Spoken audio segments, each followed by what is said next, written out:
How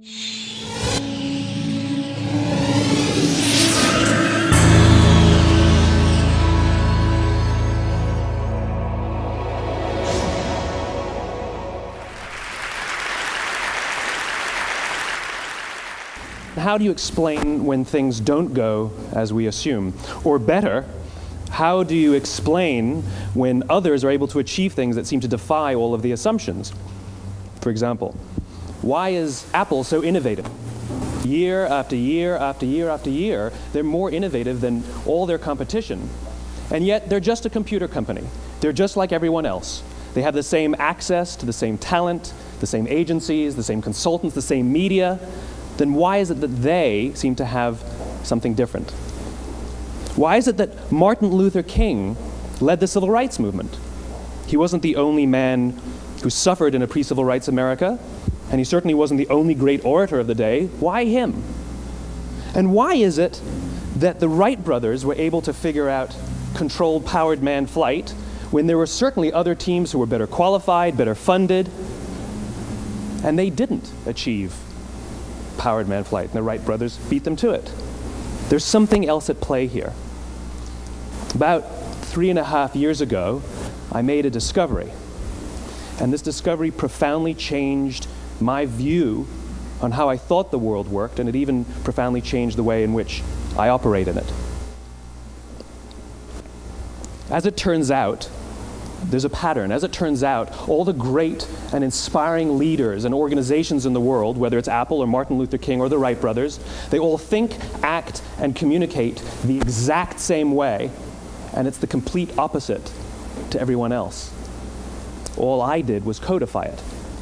And it's probably the world's simplest idea. I call it the golden circle.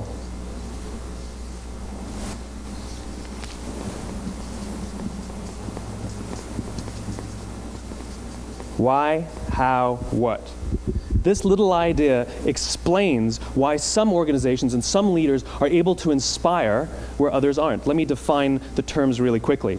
Every single person, every single organization on the planet knows what they do, 100%. Some know how they do it, whether you call it your differentiating value proposition or your proprietary process or your USP. But very, very few people or organizations know why they do what they do. And by why, I don't mean to make a profit. That's a result. It's always a result. By why, I mean what's your purpose? What's your cause? What's your belief? Why does your organization exist? Why do you get out of bed in the morning? And why should anyone care? Well, as a result, the way we think, the way we act, the way we communicate is from the outside in. It's obvious. We go from the clearest thing to the fuzziest thing. But the inspired leaders and the inspired organizations, regardless of their size, regardless of their industry, all think, act, and communicate from the inside out. Let me give you an example. I use Apple because they're easy to understand and everybody gets it. If Apple were like everyone else, a marketing message from them might sound like this: we make great computers. They're beautifully designed, simple to use, and user-friendly. Want to buy one? Meh. And that's how most of us communicate. That's how most marketing is done, that's how most sales is done, and that's how most of us communicate interpersonally. We say what we do, we say how we're different or how we better, and we expect some sort of behavior, a purchase, a vote, something like that. Here's our new law firm.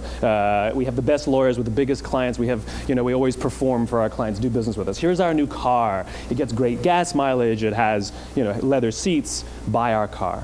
But it's uninspiring. Here's how Apple actually communicates.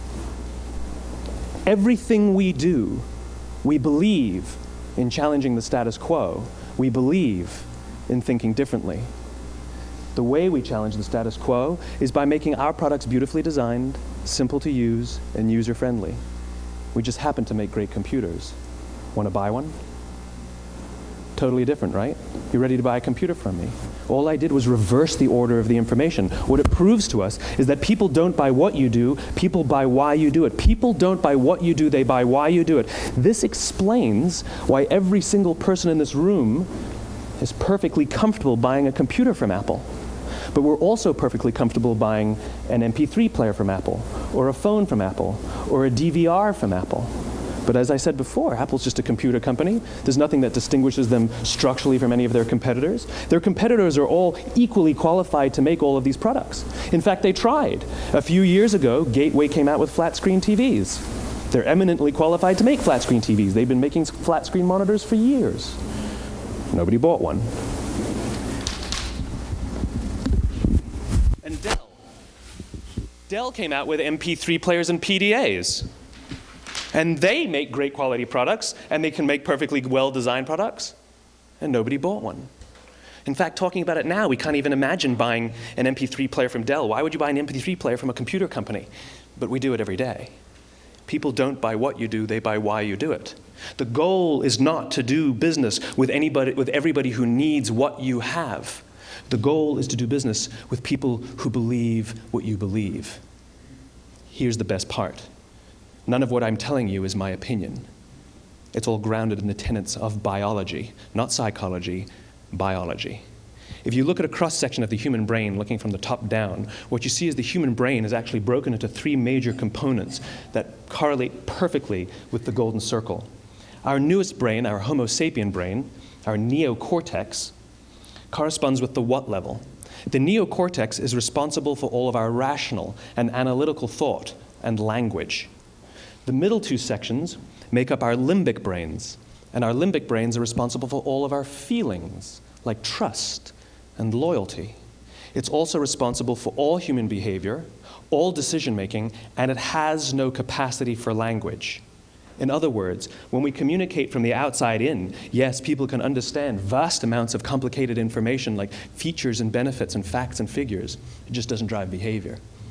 When we communicate from the inside out, we're talking directly to the part of the brain that controls behavior, and then we allow people to rationalize it with the tangible things we say and do. This is where gut decisions come from. You know, sometimes you can give somebody all the facts and your figures, and they say, I know what all the facts and details say, but it just doesn't feel right. Why would we use that verb? It doesn't feel right. Because the part of the brain that controls decision-making doesn't control language. And the best we can muster up is, I don't know, it just doesn't feel right. Or sometimes you say you're leading with your heart or you're leading with your soul. Well, I hate to break it to you, those aren't other body parts controlling your behavior. It's all happening here in your limbic brain, the part of the brain that controls decision-making and not language. But if you don't know why you do what you do, and people respond to why you do what you do, then how will you ever get people to vote for you or buy something from you, or more importantly, be loyal and want to be a part of what it is that you do?